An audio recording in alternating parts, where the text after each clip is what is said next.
Hello, and welcome back to another episode of Critical Reactions with your host, Bryan. We're going to continue on with this week's theme of Blank of the Blank, looking at song titles which are something of the something. Today we're going to be looking at a hugely popular and highly requested track from Ne Obliviscaris, Painters of the Tempest. This is a 23-minute epic. It is divided into 3 parts, and the second part has 3 movements. So there's definitely going to be a lot of stuff going on in here. And I'm just going to preface, as usual, with these lengthier tracks. My analysis is probably going to err a bit more on the surface level read, not as deep as a shorter track where I have less things to remember and keep track of. But I'm really excited to get into this. Ne Obliviscaris never fails to impress me, so let's see what they're bringing to the table today. This is Painters of the Tempest.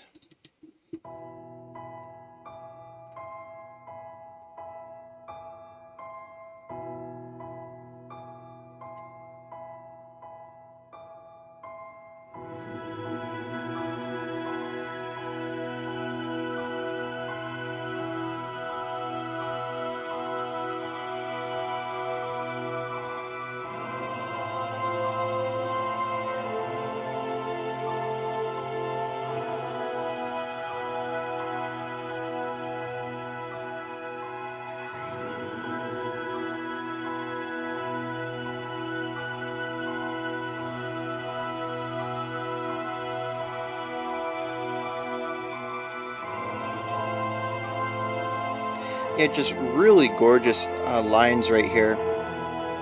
We have this very innocent idea in the background.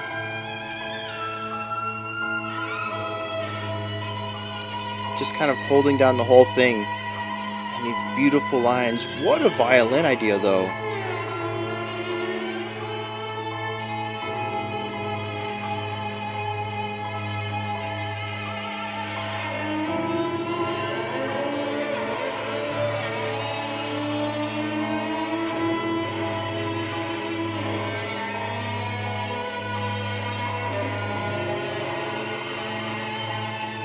It's very haunting, and the dissonant, sharp tones of the violin is not doing anything to change that.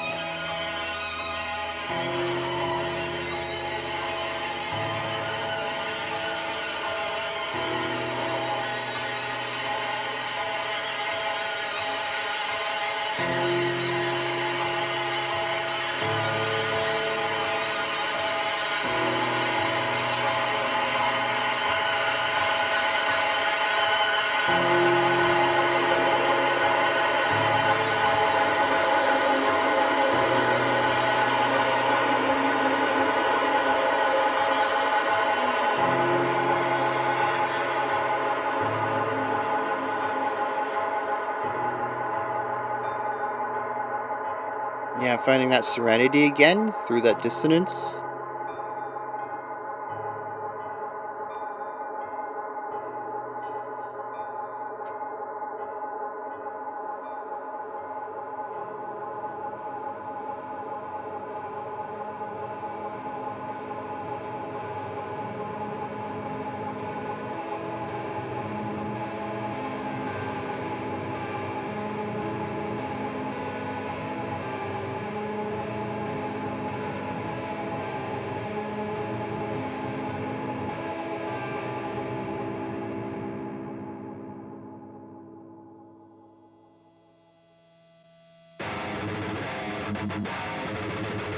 Interesting to have that 6/8 idea present at the end and not expand on it, not use it as a transition. I wonder what the purpose of that was then.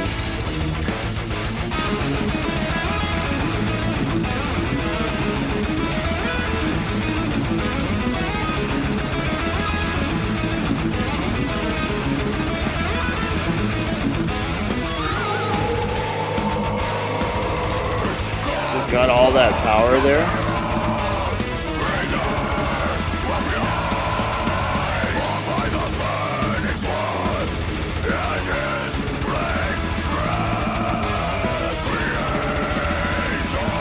I like those harsh layers as well.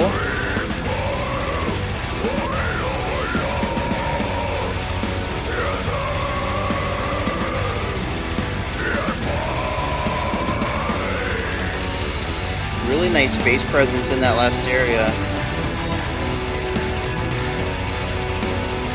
I love how the really fast bass kicks try to disguise a time signature, but it's really difficult to move away from that. 1, 2, 3, 4, 5, 6, 1, 2, 3, 4, 5, 6.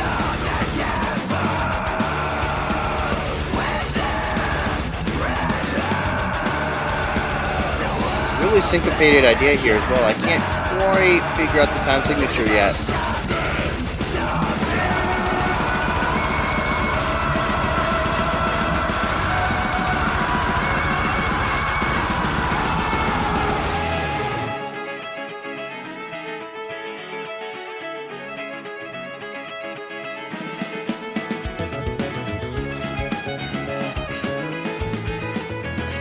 Beautiful. I think the last section was in 6/8, just with super syncopated rhythms. I love this little duet here. This is beautiful.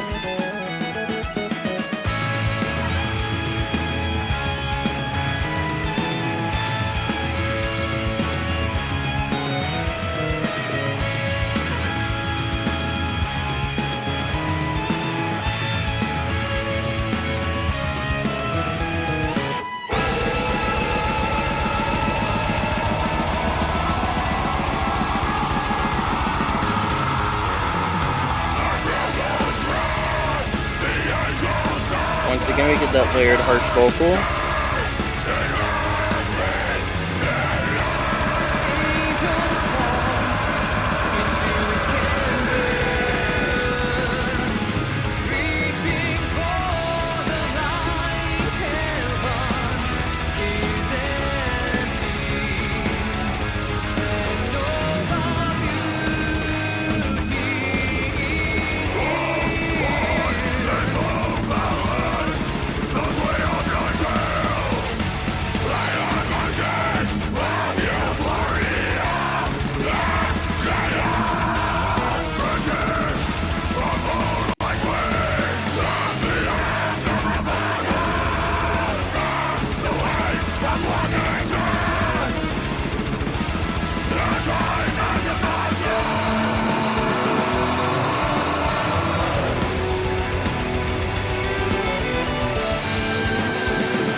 Really interesting hearing all of the fluctuations. We have a constant back and forth on a variety of different ideas throughout this track.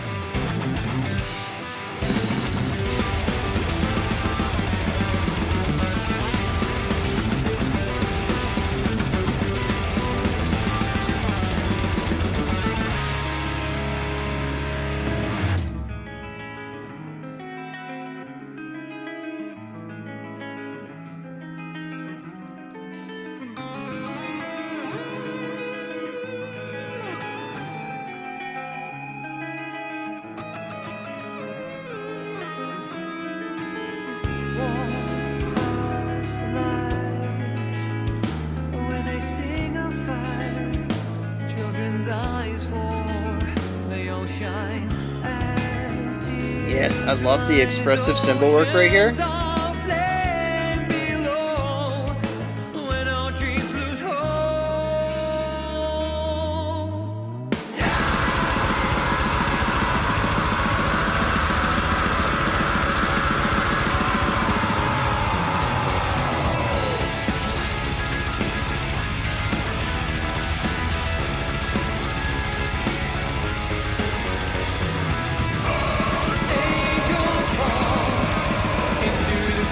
What I loved out of Ne Obliviscaris, man, right here.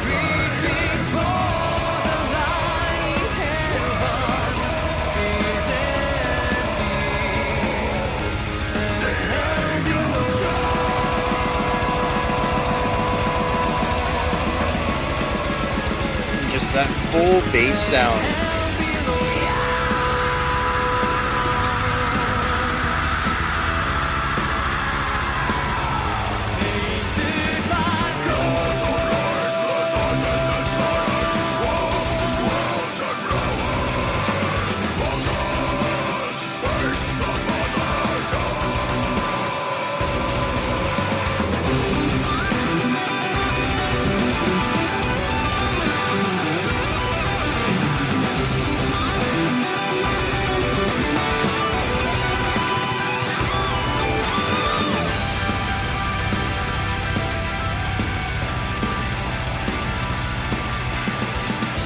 really interesting that they started this line with that guitar squeal and didn't lead into anything and just allowed that space to be empty throughout this. Although it's kind of been passed off to this sideline guitar over here.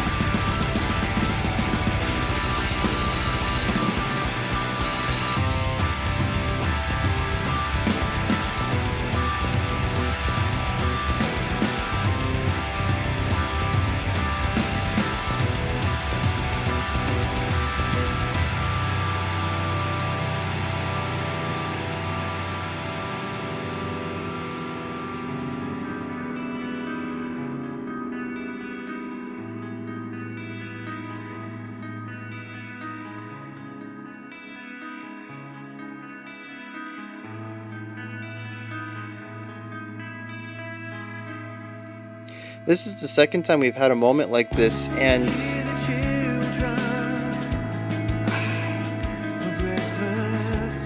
we'll touch on it later, the whole dynamic thing.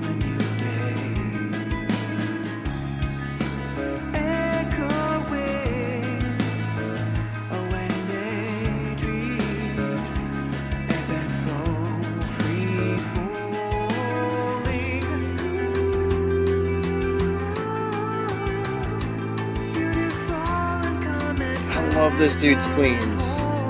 He's got a gorgeous voice.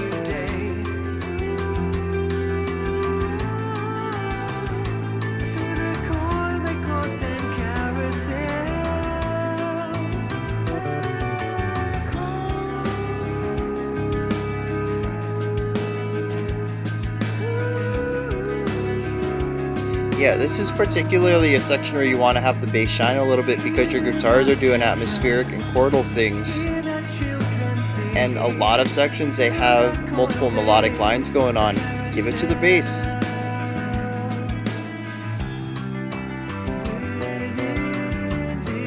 Yeah.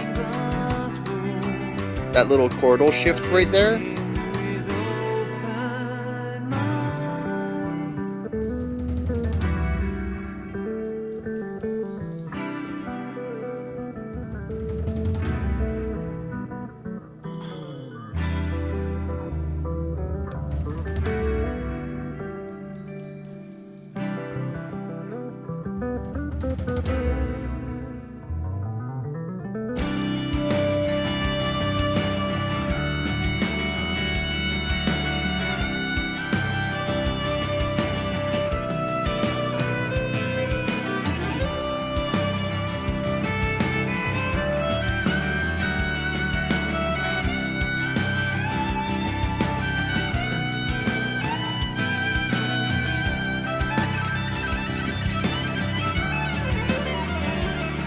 Ooh, it's got some spiciness in there.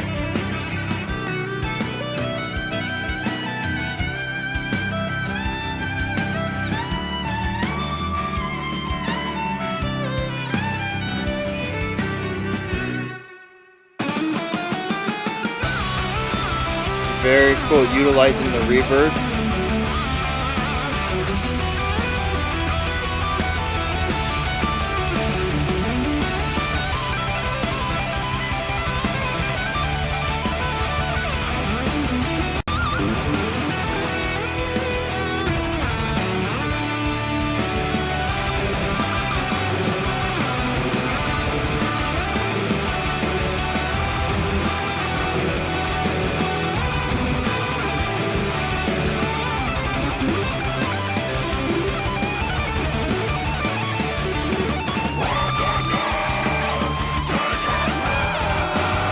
Love the melodic flow through both of those sections. Interesting also how they mix texture into their melodic writing.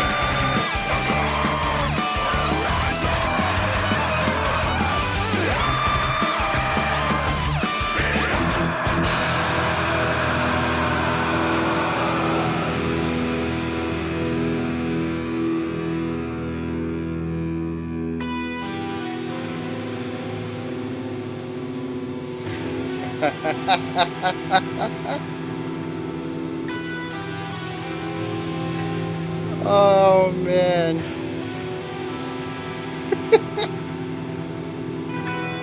I don't think I should be laughing at that, but... Oh man, that cymbal rhythm really got me. They did it again, too.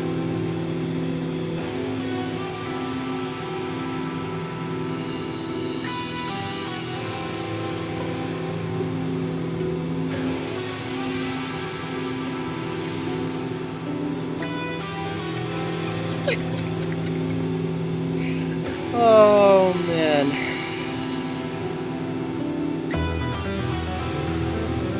Oh, there's some of that tasty bass again.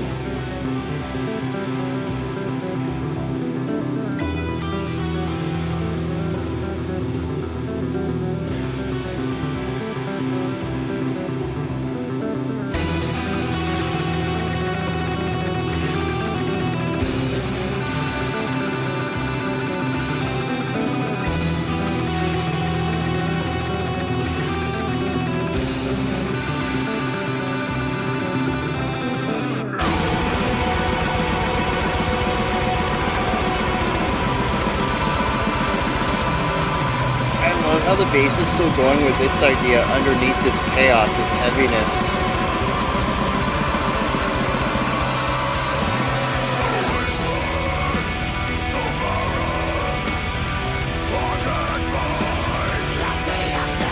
All of that drive and momentum in the bass kicks and everything else is sort of just laid back.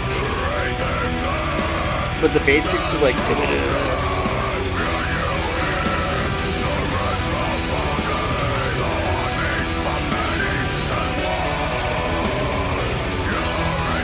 I like how you need like this really heavy headbang here, and then also just like this smooth. Like both of them feel really natural movements for the section.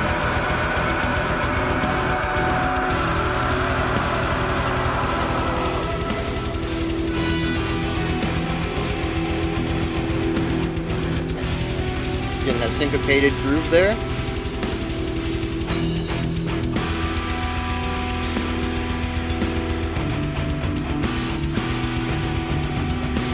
Call and response.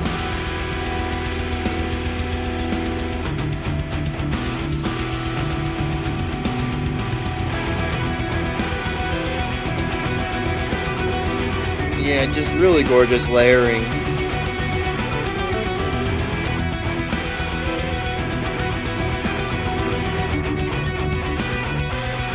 We have some really interesting dyads on our right moving part and a center moving part.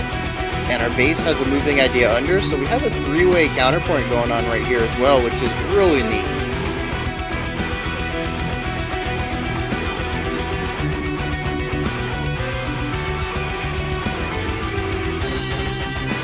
Whoa, whoa, whoa.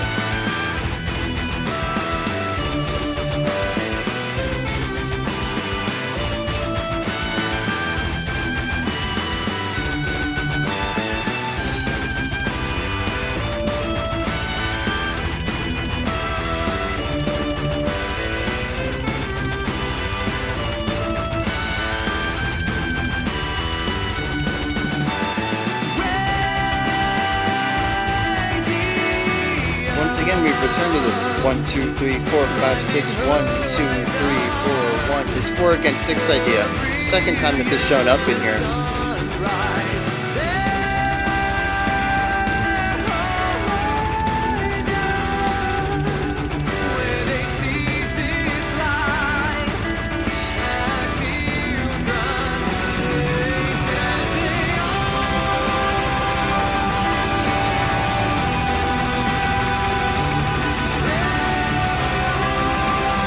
Just a tad bit too compressed to me right here. I think that's my only negative.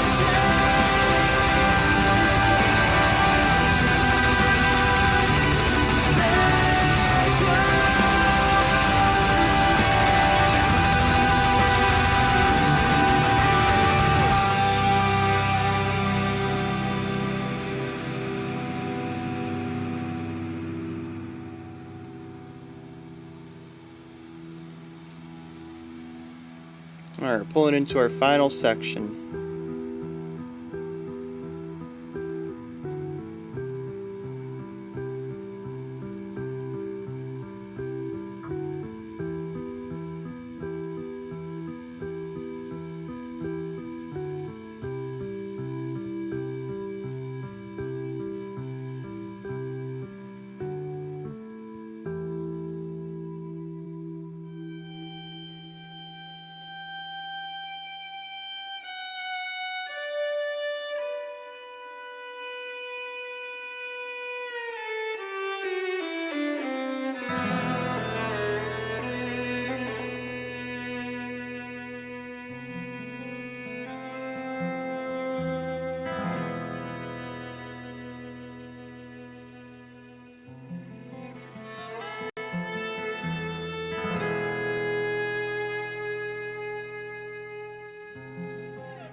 Yes, yes. Give me more of this Phrygian.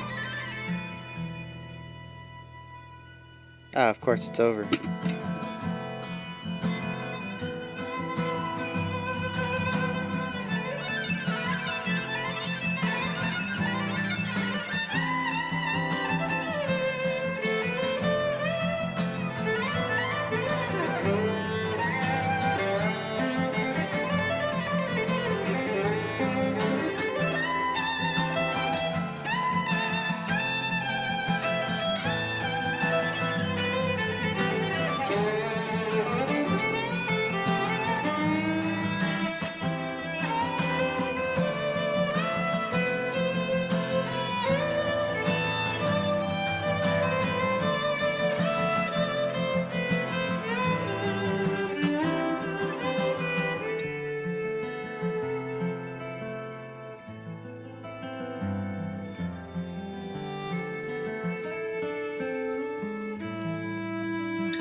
Okay.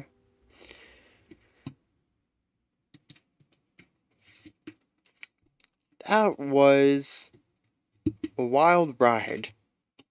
Doesn't feel like 23 minutes. I kind of get that with a lot of Neo stuff. Um, Coming into this review, this video, anything that's kind of getting over 15 minutes, especially for some reason, 17 and a half really seems to be the breaking point for this. I get really nervous about it. I'm like, oh, geez, I got to do this super long song, and like, I'm going to have to remember all this. And just like, the task is super daunting to me, and I tend to procrastinate a little bit. You guys can only imagine what I'm like on Fridays when I'm recording the album reviews. And knowing that I have, like an hour plus of music to dissect, and knowing that it's going to be like 3.5 to 5 hour video, I get really nervous about doing lengthier stuff because it really does push my boundaries, my limits. Um, but here, this was just a joy. Once we started, I completely forgot about the length of it. I just out of nowhere, I was like, oh, we're ending a section. Where are we in the track? And I look, we're like 14 minutes in. I'm like, dang, it's over half over. It's past half over already. Um, I was just that's just Ne Obliviscaris, man. I don't think I've listened to a song from them that I have been bored about. So let's dive into this. Let's see what's going on. I did take notes because, as I mentioned earlier, longer songs tend to really push the limits of my memory, and I wanted to talk as much as I could about it. And I'm kind of getting past this idea of cheating or whatever mental block I have about taking notes while doing this. I do think that sometimes it's a bit spectacular to kind of showcase some of the strengths of my listening and memory process, but it's more in service of me and occasionally showing off, I suppose, and less in service of the music. So I think I'm just going to get over that. And when I feel like I need to take notes, I'm going to start doing that from here on out. I already do it on the album reviews because that's just too much music to remember. But yeah. So if you ever saw me, like, I didn't plan for it, so I didn't have room to take notes. I kind of had to use an area a bit out of reach, but that's what I was doing mostly through that reaction. Let's get into this though. A couple of things I want to talk about. I want to start with the negative first. I do. I have two negatives here. The first one is going to be compression. And I don't want to talk too much on it because I don't know how much of it is this audio. This is not an official Ne Obliviscaris channel. I wanted to have all three tracks in one file, in one video. So I did pick an unofficial YouTube channel to do so.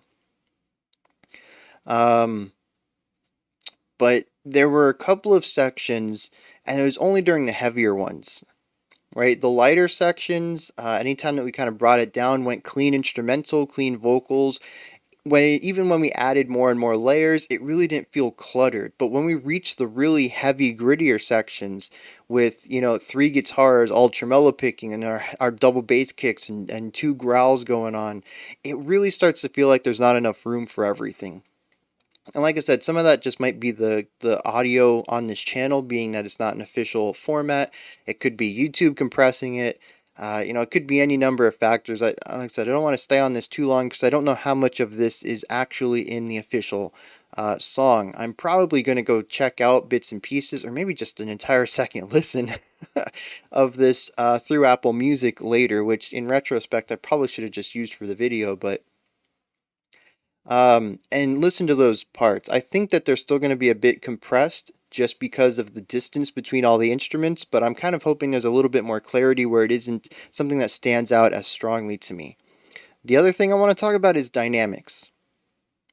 The song kind of doesn't have any. Well, it does, but see, here's the thing, right? We have our quiet moments. Our intro and our outro are roughly, I'd say, about 5 to 6 dBs quieter than our biggest part. So we only have about a 6 dB difference between our loudest and quietest moments. That is not a lot.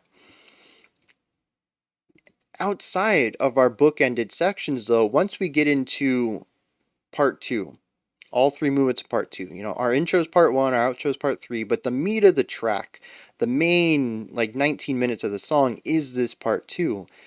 And within there, we have some quieter sections with clean instrumentals, and we have heavier sections with distorted electronic instrumentals. Or instruments, sorry.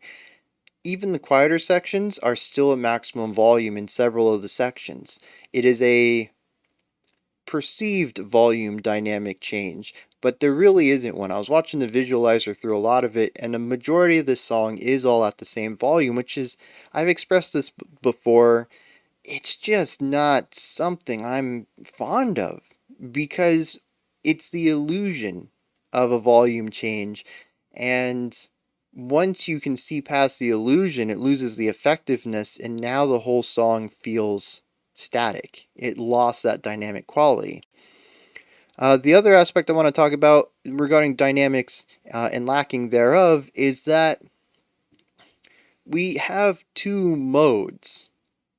We have our full mode and our quiet mode, and that is it. There is no in between. There is no nuance to it. It is either stage 1 or stage 2. And as I just got done expressing last week and the week prior, I think, with some of these tracks, yeah,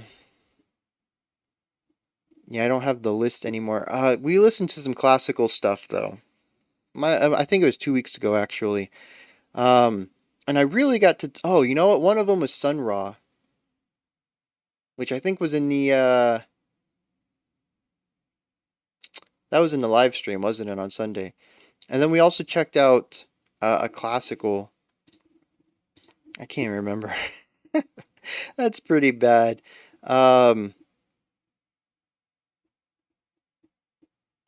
Oh, it was Floating Points. That's what it was. Floating Points and WC, both of them 2 weeks ago. And I really got to dig in a little bit about what makes classical music difficult to play, and how a lot of it is not about hitting the right notes like it is in rock and metal, but about hitting the right notes the right way. There's a second component about the performative aspect of it. And I really got to speak in depth on both of those videos regarding the complexities of performing classical music up to the standards that the music is demanding. And that's just something, I think it was because we had them back to back, and I just got this really concentrated burst of, these more classical oriented performances that it kind of reignited that drive in me that I want that dynamic playing. And like I said, we heard a little bit of that in Sun Ra as well on Sunday's live stream, if I remember correctly. I think that was it. And like I said, I think it just reignited something in me, and I don't want to take it out on Ne Obliviscaris, but this is the band that I just got done listening to and immediately made me think of that. It's just metal needs more dynamic element to it, and maybe it doesn't, right? Maybe metal wouldn't be better at being metal. It would be better at being classical, and maybe that's not a good thing for metal, right? But it's something that I dearly miss, and I think maybe instead of saying that Ne Obliviscaris needs more dynamic performative aspects, which it kind of does in the violin, and which I'll touch on that later. Just overall, I really didn't get much of that vibe. Maybe it's just that I need to inject more classical listening into my own listening, right? Ever since starting the channel, you guys have really inundated me with a lot of rock and metal. We have checked out some other things on the, occasionally, electronic, hip hop, pop. But a lot of it has been rock and metal. You guys have brought some fantastic music to my ears, and thus my casual listening has been very rock and metal oriented. I have had the chance to listen to some really great pop albums this year. I checked out Chicago's new album last week, or this week. It was recent, but this is the beginning of the week, so like it was over the weekend. I think. Um, and like so I get these little dips back into other things, but classical is just something I feel like I don't have enough of right now.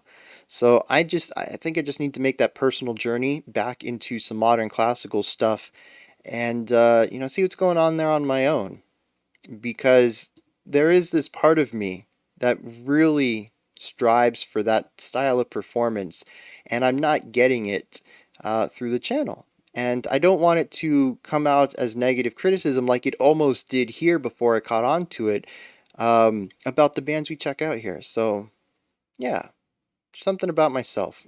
Wasn't expecting to go that angle, but yeah. Okay, so then my only criticism is that compression that happened, and that might not even have been part of the song, just the audio that we got here. So on to the positive things. A couple of things I want to touch on, and then we're going to look at a very large topic here of duality. There's a lot of duality going on in here, but I want to touch on some less connected ideas first. First is going to be transitions. I love a majority of the transitions that go on in here. I'm not going to say all of them are super original. We have a lot of ideas that just fade out, and then there's silence, and then the next idea comes in. We see those often between movements, and especially between parts. But there's also some really nice ideas that take us from one section of a track into the next through melodic movement or chordal movement even. And we can even see transitions across emotional spheres as well, like in that outro when we shifted to Phrygian almost out of nowhere, and I barely even picked up on the transition itself. It was really only once we got a bar or two in that I was like, oh, how did they get into this? That's something I'd need to listen to on a second listen, because they do these extremely smooth transitions between ideas. Sometimes it's full sections of the structure.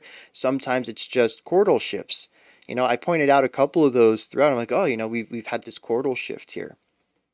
And now it's a little brighter. Now it's a little darker, heavier. And it feels really natural because they're not just saying this 4-bar phrase was this chord progression and now we're in this one. They actually utilize the end of the chord progression to introduce as leading tones into the new progression, into the shift. So it feels like a natural emotional movement. This is something I've talked about multiple times with Ne Obliviscaris. They are, at least from what I've heard, very in tune with music theory, and they know what they're doing. They still tend to focus on more metal sounds. I don't think that a lot of the music on the surface, I would say, especially in their heavier parts, don't feel like they're very theory bound. But when you look underneath at what is the foundation, what's holding up these, heavy, aggressive parts, you're going to find a lot of theoretical information down there that shows that they know exactly how they're crafting these tracks, and they have a strong understanding of both classical Western theory as well as metal theory. Can we call it metal theory?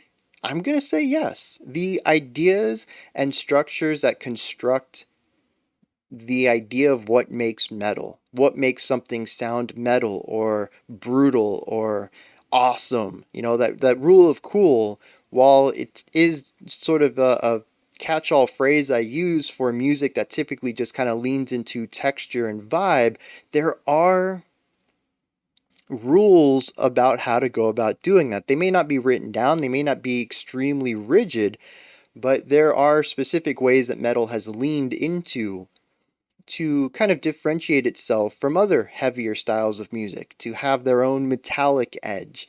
And like I said, they have a strong understanding of both Western classical theory and metal theory, and find a fantastic merger between the two, which I think doesn't ever lean too heavily into the theory where it becomes difficult for an average listener to get into it, but it has just enough complexity in it that allows it to elevate a little bit beyond what I would say other metal acts are doing.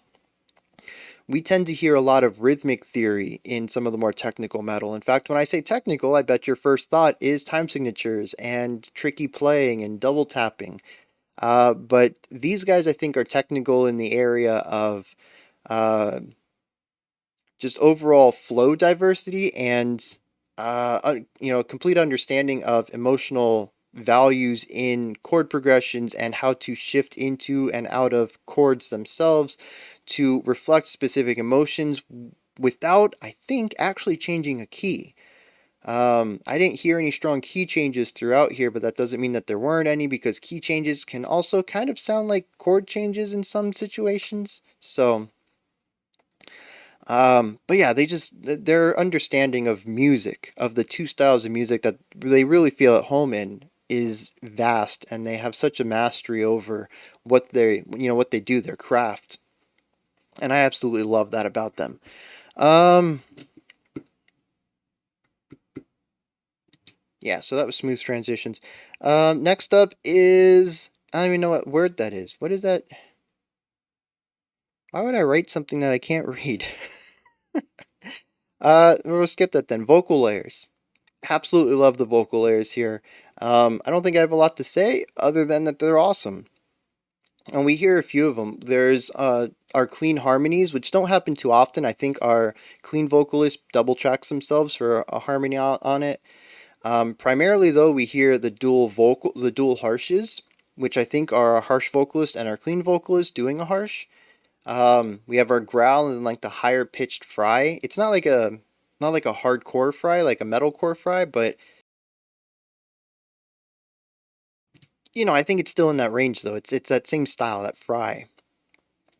Um, and then we also have our clean and our growl, which we only heard once, but I still quite enjoyed it. I was glad that it was there.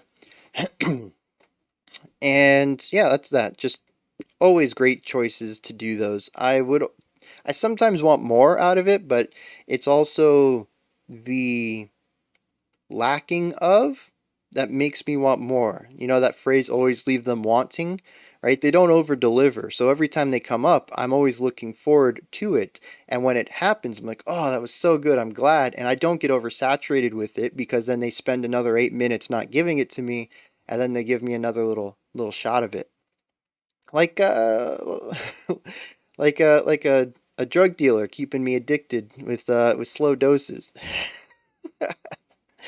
But yeah, absolutely love it whenever they layer their vocals. And I think that they don't do that all the time.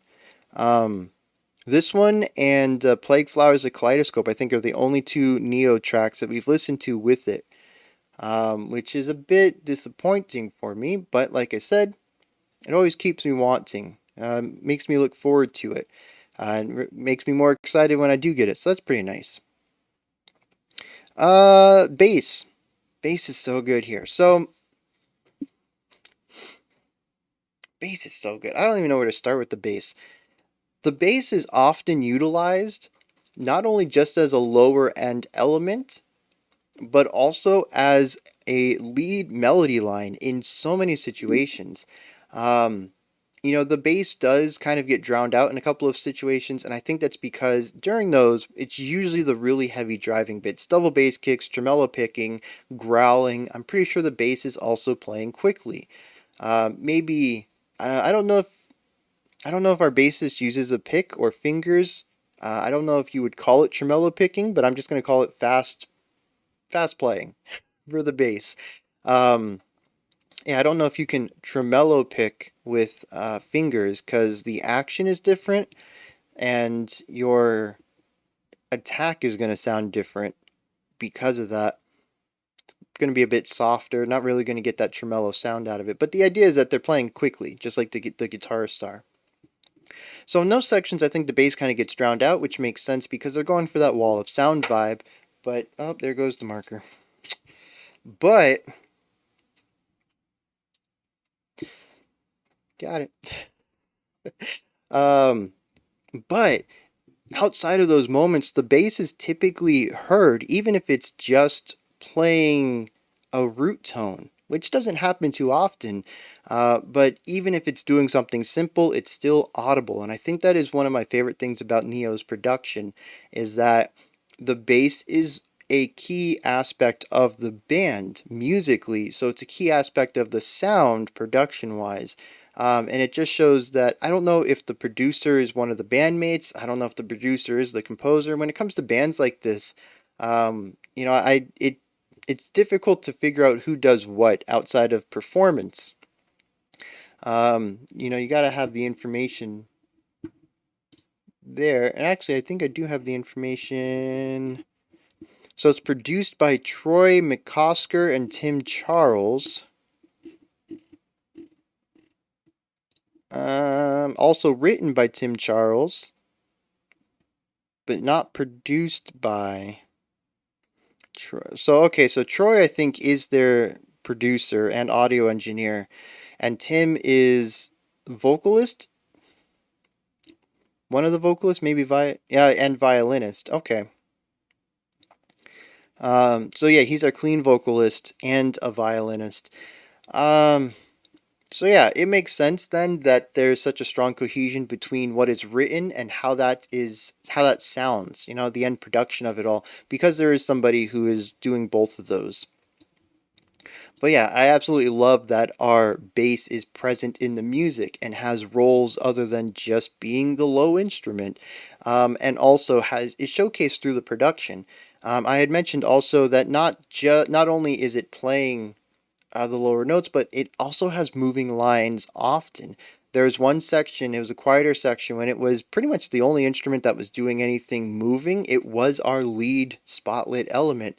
But there's also several sections throughout the track where it plays counterpoint against the guitar, or against the vocals, or against the violin, or with all three of them, or all four. No, I don't think we ever had four-way counterpoint. I think three was the max. But yeah, just phenomenal bass work, phenomenal bass sound, phenomenal bass writing. I love every bit of it. And once again, it's that element of theory, classic music theory, that I think really shines through in this moment, where the bass does feel like it's doing metal things, but it's written through counterpoint and produced cleanly and clearly, that kind of give it that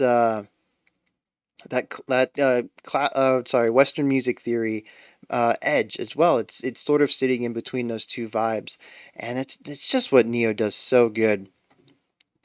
So the melody, speaking of talking about the bass having it sometimes, violin and vocals are pretty much the other two instruments that tend to get it the most often. And you'll notice I specifically left out guitar there. There is one guitar solo where the guitar takes lead. There is one three-way counterpoint that happens where the guitar participates, but for me the guitar tends to be textual. It does have riffs, so it does have a melodic component to a lot of the guitar lines, but I don't ever see it as a melody component to the song. And what I mean by that is typically when I think about melody, I think of moving melody. I think of ideas that progress the song forward. and the guitars just never really fit in that role to me. They do have notes, and the notes do create a flow to the section, but a lot of it tends to the melodic component, the fact that it has pitched aspect to its line feels secondary to the texture and rhythmic components, which are what a lot of the guitar is given. There are a couple of moments, especially during the quiet sections, when the guitar is given rising arpeggiations, or little little ideas that lay down the chord structure. But again, that's foundational. That's not melodic, even though it is pitched. During a lot of the heavier parts, though, it is faster playing that really is supposed to dive into that, that metal texture, that bite, that grittiness, and the faster playing that comes with that. There is melodic movement to it, but it's a secondary component to just that raw textural feeling that the guitar brings. It brings that heavy metalness to that section, whereas the vocals are providing a moving melody line that sit above everything, and occasionally the bass and the violins do the same thing.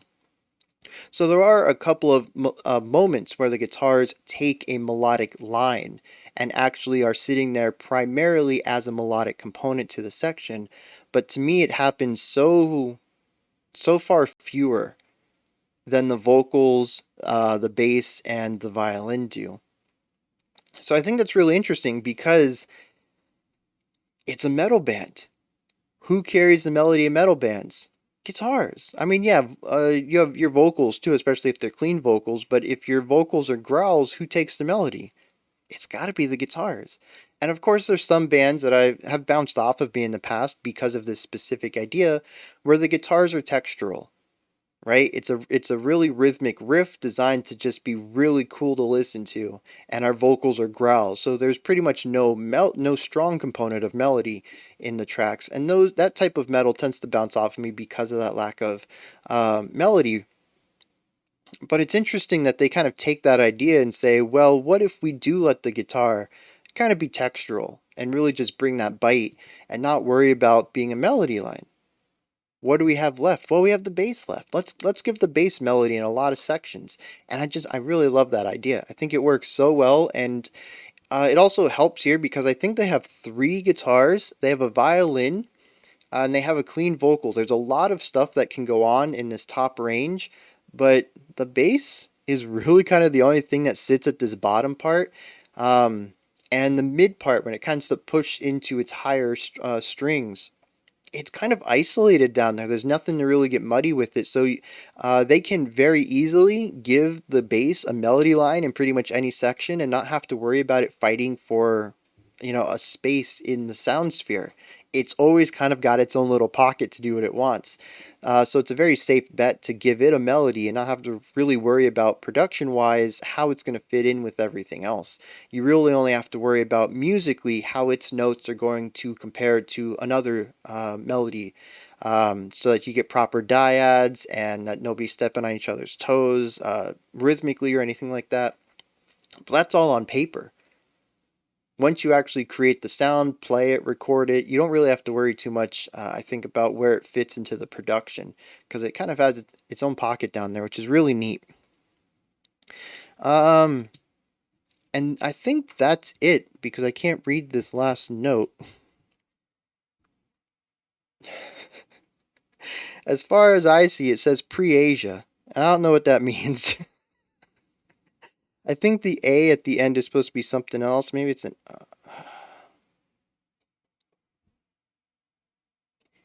Yep, I don't know. We're going to have to skip it. So we're going to move into the final thing I really want to talk about here, which is duality, which exists all throughout the track. I have melody versus texture, I think that says. Drive / heavy versus chill. I don't know what that says. Chill? Oh, beauty versus brutal, and anger versus longing. There's just a lot of these dual elements throughout this track. I really need to work on my handwriting. I couldn't read the word beauty. And so it's really neat that this duality is constantly shown, but I kind of think that the song kind of inhibits itself by constantly jumping back and forth between two extremes. This kind of goes along with the previous thing about more dynamic elements in the playing, having two modes. You're either at your loudest or you're at your softest, which is really not that much softer than your loudest part. Um, or you're like super heavy or you're soft, but maybe it's just not maybe the point of this song is about duality, and you can't talk about duality if you have 3 or 4 or 5 different stages, because duality by definition is two stage. But I do enjoy the back and forth, even if I wish there was more nuance to it. We have, oh, that says rhythm. God, it says rhythm, not texture. Same thing though. So this is actually on a micro level. The melody versus rhythm thing. We can actually hear this in specific guitar lines where they bounce back and forth between two ideas, where they'll have like a really quick textural idea, like dun, dun, dun, dun, dun, dun, just something like super syncopated and quick like that. And they'll do that for, one bar, and then the next bar they'll be like do do do do do do, and like really allow the notes to ring and create this strong chord based on the 6 notes that are played. And since they're ringing, by the end of the bar you hear them all connected. And then the next bar they go back to that really rigid idea. And it's this quick back and forth between more textural rhythmic ideas and then ideas focused more on chordal or melodic concepts of really peering into the notes rather than how the notes sound. And it's really neat how we can hear that duality on such a micro level as 2 bars out of one instrument. But there's several times when you can key into this. Really listen especially to what the guitars are doing in several sections, especially the faster, heavier ones when there's growling going on, and kind of tune into the speed of notes. And you'll notice that they jump back and forth between really fast playing and then slower playing that allows you to focus in on the timbre, the tones themselves, and the pitches themselves. And it happens all throughout our part 2, which, like I said, is the meat of the track. Our opening and our outro are primarily focused on more somber, quieter, sparser instrumentation. This, though, anytime we get really big in this part 2, though, listen to what the guitars are doing and how often they're jumping back and forth between 2 different types of riffage. But we also have this idea of drive or heavy versus chill, which I think is interesting. And this actually does have a little bit of nuance that I pointed out here. Most of the sections are either so heavy with like your electric guitars, you're growling, and like I mentioned, a lot of the electric guitar stuff is playing really fast. We got double bass kicks. Our bass typically is playing moving eighth notes underneath everything. Just really fast moving sections, or we are chill. We've cut the tempo in half, everybody's playing quarter notes, and it really is about the atmosphere of the section and listening to how the notes might elicit specific emotions. There really aren't too many moments where we have a slower, heavier moment or a faster, quieter moment. They really do exist connected to each other in the way that the heavy moments are fast, the somber moments are slow. But we do find at least one time, if I remember correctly, where we have the guitars really hanging on to these long moving flowing ideas with double bass kick under it. And I had mentioned at that part that you can either get these really rigid headbangs out while you're grooving with the track, or you can kind of like feel this sort of weightless flowiness based on what instrument you're listening to. I think that was the only time I really got the duality there, mixing the two sides. But for the most part, it's one or the other. And like I said, I kind of wish there was a little bit more nuance, but I mean, that's how it goes, I guess. And that kind of goes along with the idea of beauty versus brutal, with a lot of the driving heavy sections just having this real strong metalness to it, that brutality, and the calmer sections really allowing you to bask in what the notes are doing, because you really don't get a lot of time to spend with the notes during the heavy sections, and it's usually the slower ones that you get to listen to them. And like I mentioned earlier, Ne Obliviscaris has a really strong connection to Western music theory, and they know how to make some beautiful ideas. We hear it in our opening We hear it in our outro, part 1 and part 3. And we also hear it in many of the more somber sections, the slower played sections throughout the track. We hear it in the solos, especially in the violin. So, just really gorgeous melody writing, nice strong chord progressions, interesting chordal shifts to move to new progressions, for the solo, the melody writing to, exist over. And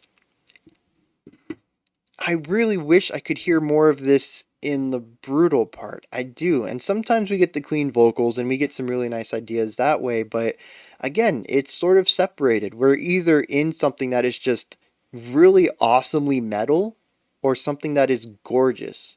Uh, you know, uh, chordal, what is harmonically gorgeous? That's the word I want. We really don't get to merge the two. And through that, I begin to examine the emotional state of the song because, a lot of the times when I talk about the story that a track tells me, it's because of the emotions that it takes me on.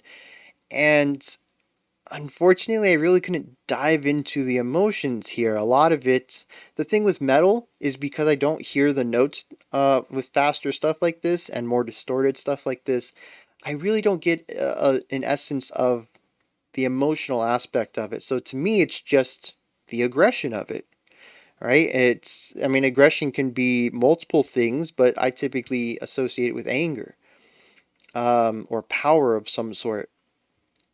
And so the song fluctuates between moments of power and moments of longing, is what I get from a lot of the quieter sections. You go back to part 1, you think about part 3, or any of the somber moments in part 2, longing is what I get out of all of them. It's not a sad melancholy, but it's a want for something more. There is a sadness to it because whatever the person has is just not enough. And that isn't always a good thing, but typically we associate it with protagonists who are down on their luck or weren't given a fair shake, or were given a bad starting hand, metaphorically. Maybe they come from a poor family or whatever and they lack the opportunities that they wish they had. It's usually a positive longing, but either way, it's this concept that I feel that there's a duality here between power and wanting something better. It almost feels like they're at ends with each other because of how rarely the two ever overlap. We never get that emotional, musical quality out of our heavier sections, and we don't ever get any of that drive in our quieter, more pensive area sections. And so this duality sort of bleeds through into this narrative to me about two opposing forces. Um, and that's kind of what I get out of everything in this track is, conflict. I don't know who the painters of the Tempest are, but to me, I get somebody who wants to wield their power, and feels like their options are limitless and they can do what they want, and another side who feels like they have, what's that word when you can give something, you have a lot to give, man, potential. They have a lot of potential, but they aren't given the opportunities to explore it, and they want something more. So we have the duality of this: someone who is completely powerful and someone who's completely powerless, and that's what a lot of the songs spoke to me about. And yeah, I guess that's about it. Those are all the things I took, and then of course, you know, everything else that I always say positive about them, which is just their melody writing, their composition, their structure, their flow, even just their pacing. Right, like I said, the song never really got dull for me. It was always moving, and it was over before I knew it. In fact, this analysis is over for. I looked down. I'm like, geez, we passed an hour right now. I feel like I've only been talking for 5 minutes. I mean, Neo just does this to me, man. I can talk so long about this group. So I guess we're going to dive into the lyrics here because I still can't read that last note. Oh, man. Kind of upset about it. Anyways, so parts 1 And parts 3, which are called Wormholes and Reveries from the Stained Glass Womb, are instrumentals, as you recall. Part 2 is called Triptych Lux. That's what we're going to be looking at. It is split into a couple of movements. We're going to see what's going on here. So, movement 1 says, "Come forth, dark herald, bringer of light, born by the burning swans in his plague breath, creator of the dream coil, a halo aloft as hands entwine. Painters of the Tempest, with their red hands, the world their canvas through the mist of the storm glass." I don't know. We got some heavy lore here. I don't know what this is all attached to. I think this is the beginning of the album, though. Yeah. So their 2014 album Citadel starts with this, moves into a track called Fearic, and then does Devour Me Colossus, which is a 2-part track. 6 songs in total. And we're probably looking at like an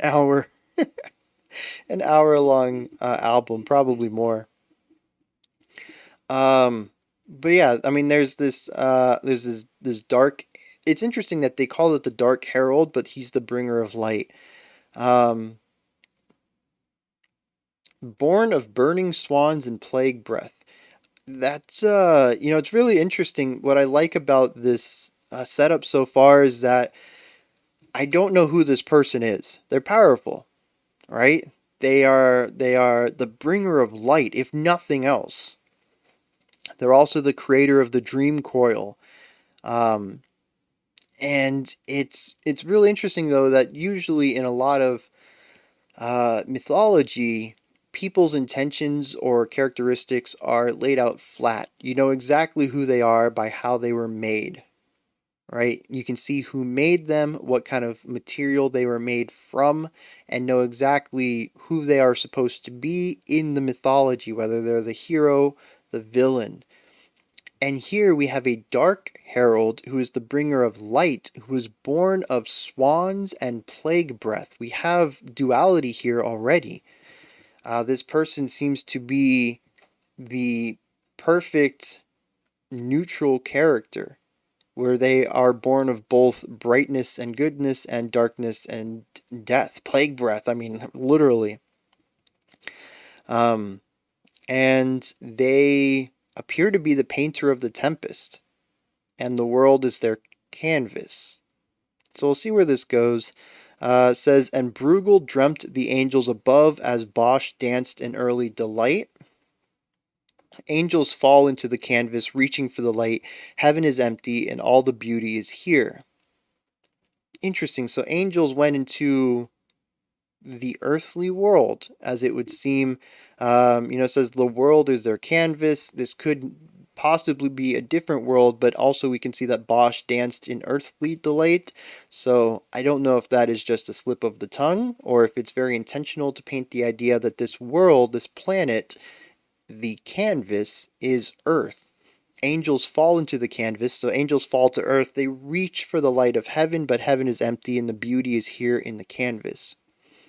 Upon the bone pallet, the sway of 9 tails, layered lashings of euphoria and chaos, triptychs unfold like wings as the arms of our fathers bear the weight of what they've done.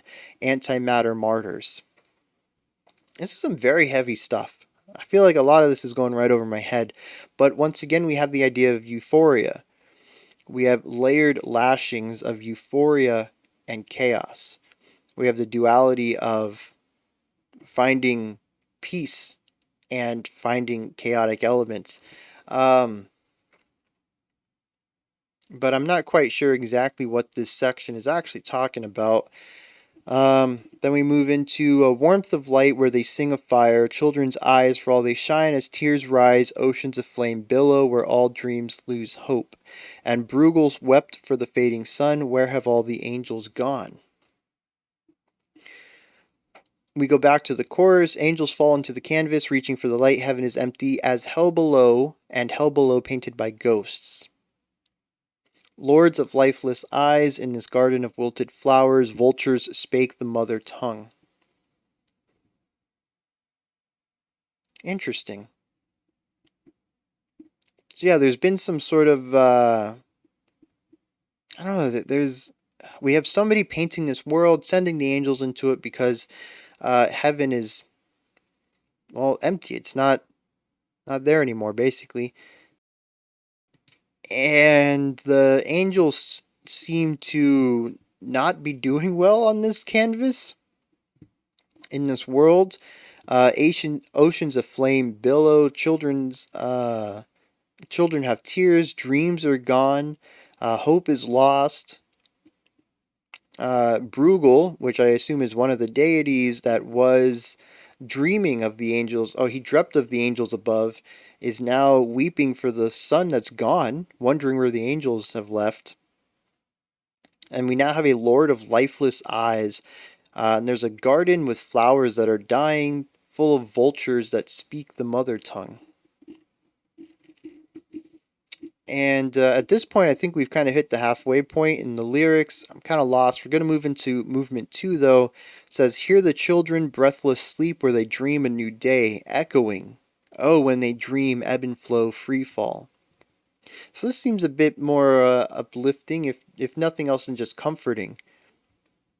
Oh, well, it actually says the children have breathless sleep. So, yeah, I skipped over that. Children are dead.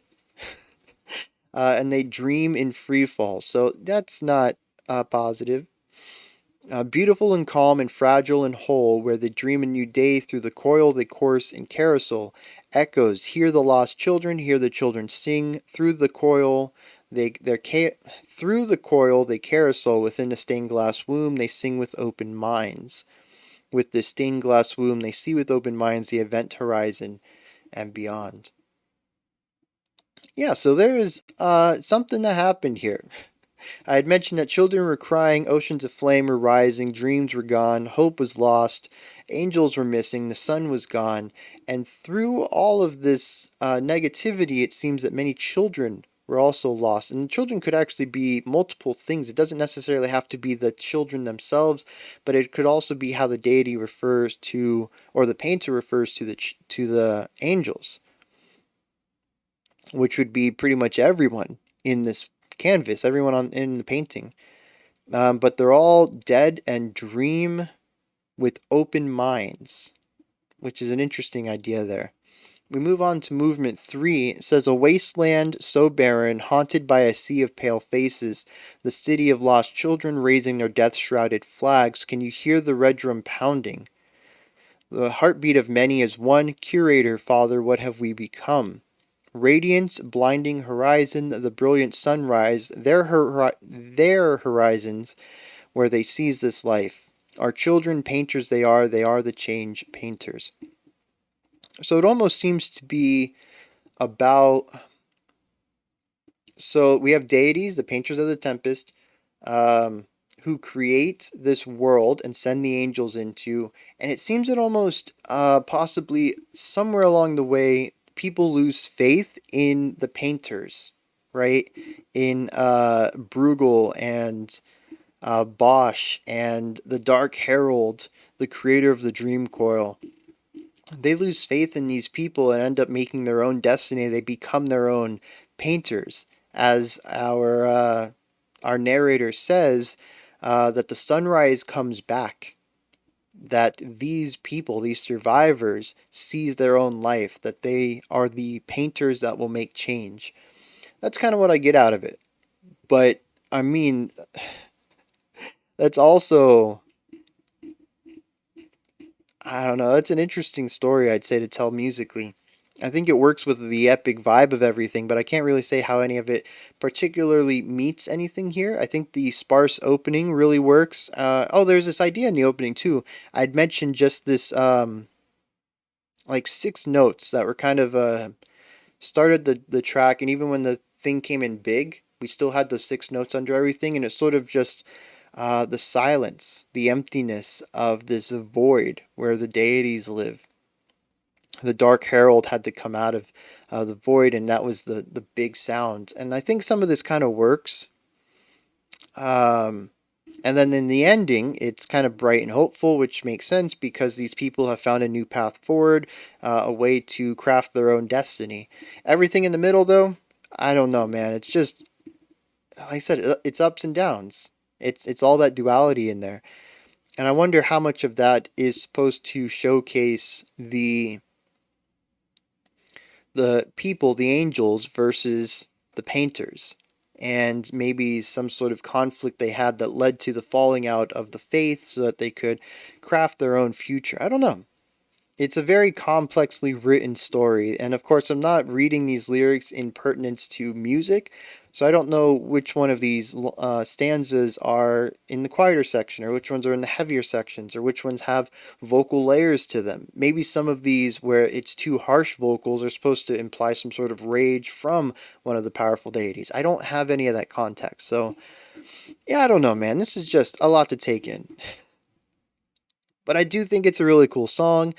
Even kind of ignoring everything else, just kind of listening to it and absorbing it. There's a lot of cool things going on. I just spent an hour talking about it. So, yeah, let's finish this up here. Those are my thoughts on Ne Obliviscaris' Painters of the Tempest. This is where you guys come in. Hit me up in the comments. Let me know what you thought of this one, if you enjoyed it or not. Anything you'd like to add on to my analysis. Anything you'd like to correct me on. Let me know. Above the comment section is a description box. In there is a link for Linktree. It takes you to this menu right here, which has everything related to the channel.